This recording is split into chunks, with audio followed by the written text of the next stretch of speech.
When I think back to starting this channel, I remember how long I hesitated. For months I wrestled with the same questions over and over. What if people hate my videos? What if they think I don't know what I'm talking about? Who am I to even speak on these topics? Those doubts consumed me, and if you've ever had to give a presentation, start a new job, or share something personal, you probably know that same fear. The fear of being judged. It's strange, isn't it? Even in a world full of opportunities, the thing that stops most of us isn't ability or resources. It's the invisible weight of worrying about what other people will think. But to really understand why this fear grips us so tightly, we have to rewind thousands of years, all the way back to the beginning of human history.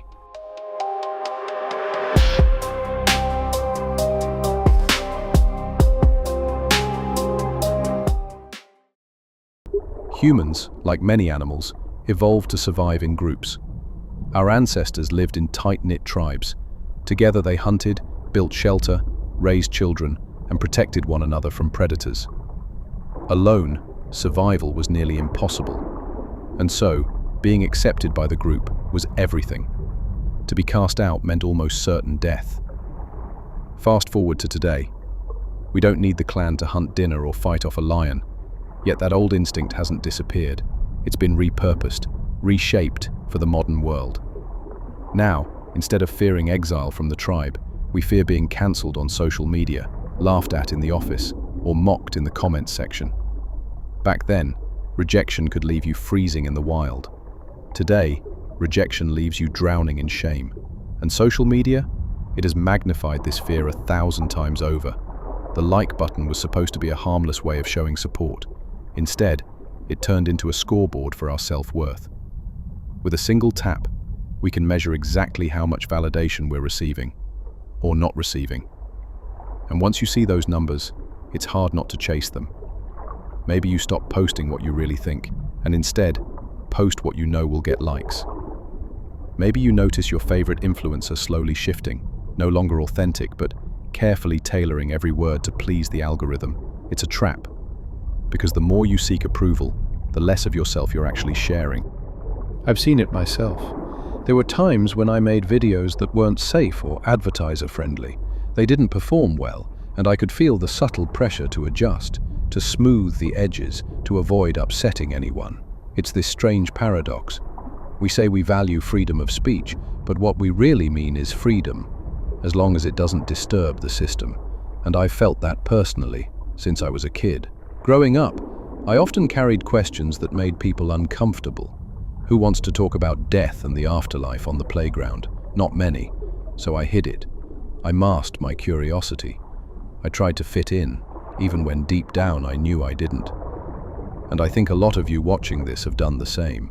You buried your real thoughts, your real self, just to avoid being labeled different. But here's the hard truth. When you shape your entire life around being liked, you stop living authentically. You become a shadow of yourself, chasing approval that never truly satisfies. Now, I'm not saying we should ignore judgment altogether. Some judgment is necessary. It's the foundation of how society works. We agree on laws, morals, and boundaries, and we hold people accountable when they cross them. In fact, research shows that even gossip and ostracism, things we usually see as negative, can actually strengthen cooperation. In one Stanford study, groups that were allowed to gossip and exclude uncooperative members worked better together than groups that couldn't. Why? Because fear of being cast out motivated people to contribute instead of exploiting others. So yes, some judgment matters. It keeps selfishness in check. But here's the danger. When the fear of being judged stops us from saying what matters most, when it silences our individuality, then it becomes a prison. Think about it. How many dreams never see the light of day because of that one question? What will people think? You want to become a comedian, but you're scared your family won't understand. You want to start a YouTube channel, but you're terrified of hate comments. You want to love someone from a different culture or religion, but you worry about rejection. That single question, what will people think, is like a chain around the neck, keeping millions of people from living the lives they want. But here's a radical thought. Ultimate freedom is having the courage to be disliked. The courage to say what you believe, even if the crowd boos. The courage to live authentically, even when others tell you to conform. The courage to be yourself, unapologetically. If you have related with the video till now, please share your thoughts in the comments and like this video. Thank you. Let's continue on. Now, I won't lie to you. Developing that courage isn't easy. It means going against biology itself. Our brains are wired to crave approval. And yet, it's possible. Here's the first step. Realize that everyone, just like you, is wrapped up in their own insecurities. You might feel like the spotlight is on you, but the truth is, most people are too busy worrying about themselves to pay much attention to you. And when they do criticize, often it's projection. Their own insecurities spilling out, trying to drag you down so they don't feel so low themselves. Don't let them succeed. And here's something else to keep in mind. In the old days, the only people who could exile you were the few dozen in your tribe. Today, thanks to social media, millions of strangers can hurl opinions at you. And for some reason, we let them in. But think about it. Would you invite these strangers into your home? So why invite them into the most private place of all, your mind?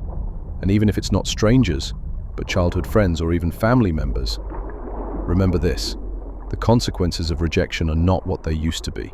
You don't need your old group to survive anymore. You have the tools, the resources, and yes, the internet to find a new community. One that accepts you for who you are. That's the beauty of this era. Even if the people closest to you don't understand you, someone, somewhere, will. The philosopher Laozi once wrote, "Care about people's approval and you will be their prisoner." That's the truth. Fear of judgment locks us in cages we build ourselves. But the courage to be disliked, that's the key. That's what sets us free. Free to live authentically. Free to pursue what matters. Free to finally stop asking, what will people think? And start asking, what do I think? And in the end, that's the only question that matters. If this message resonated with you, make sure to like and leave a comment sharing your thoughts. It helps more than you know.